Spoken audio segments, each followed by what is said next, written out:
आपण टोफू कसं बनवलंय ते बघितलंय. आता आपण स्टीर फ्राय करणार आहोत. स्नॅक्स खाण्यासाठी नुसतं खाणार आहोत आपण. तुम्ही चपाती रोटी बरोबर पण खाऊ शकता. फायबरने भरपूर फायबरवाल्या भाज्या घेतल्यात. ब्रोकली घेतल्या, पातीचा कांदा घेतलाय, बेबीकॉर्न घेतलाय आणि टोफू.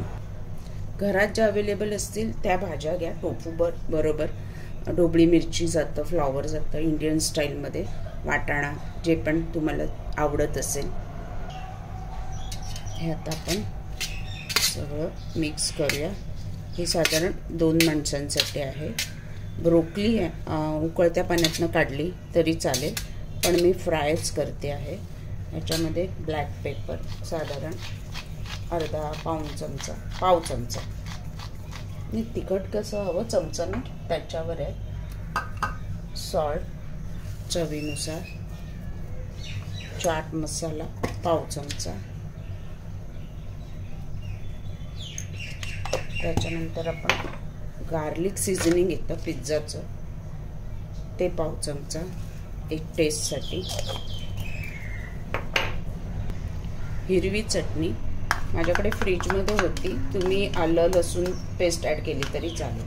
हिरवी चटणीमध्ये पण आलं लसूण आहे, ओली लसूण आहे, आलं आहे, हिरवी मिरची, लिंबू रस.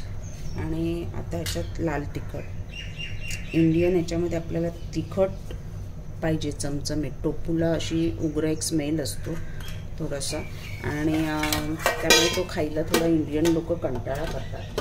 पण त्याला मसाल्यामध्ये लपेटून खाल्लं ना की त्याचा तो एक वेगळं उग्र असं हे जे स्मेल किंवा जे असतं ना खाताना ते जाणवत नाही. पण टोफू पनीरपेक्षा टोफू हेल्थला चांगला. आता ह्याला आपण फ्राय करणार आहोत. ऑलिव्ह ऑइल थोडंसं टाकून. मसाले आवडीनुसार कमी जास्त चवीनुसार तुम्ही घालू शकता. पॅन आपला तापला आहे, त्याच्यामध्ये साधारण 2 चमचे ऑलिव्ह ऑइल देऊन ते फ्राय होईल असं.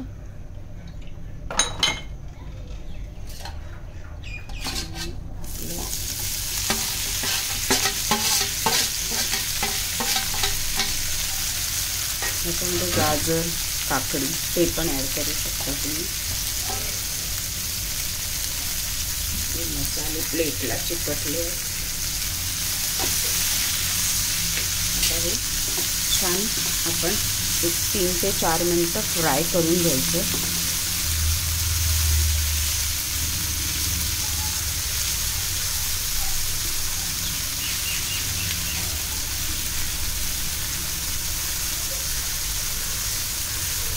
पसरवून घेतो असं.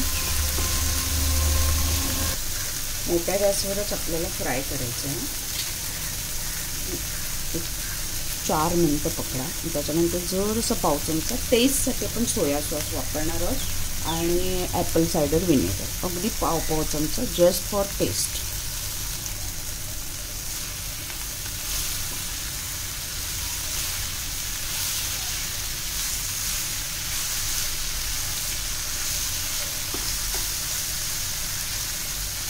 ॲपल सायडर व्हिनेगर पाव चमचा,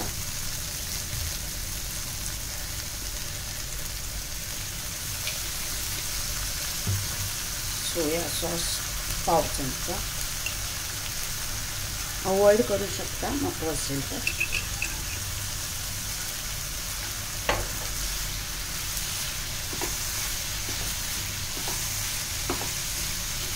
मीडियम टू हाय गॅसवरतीच आपण हे सगळं बनवतो.